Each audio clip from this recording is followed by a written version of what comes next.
Sekelompok remaja diduga melakukan perundungan terhadap seorang wanita. Perundungan pun sempat direkam oleh salah satu dari remaja tersebut dan viral di sejumlah akun media sosial. Dalam video berdurasi sekitar 11 detik, diketahui lokasi perundungan terhadap perempuan berhijab di sekitar area Taman Wisata Hutan Kera, Teluk Betung Utara, Bandar Lampung. Tampak salah satu perempuan dari kelompok tersebut mendorong korban hingga terjatuh. Menurut keterangan warga sekitar, Devita 30 mengatakan beberapa pekan lalu memang ada kedatangan sekelompok remaja di Taman Hutan Kera. Kendati demikian, Devita tak mengetahui apa saja yang dilakukan oleh sekelompok remaja putra-putri tersebut.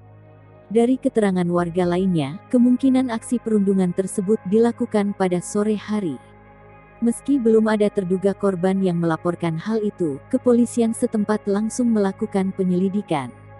Sejumlah personel Inafis Polresta Bandar Lampung diturunkan untuk melakukan olah tempat kejadian perkara.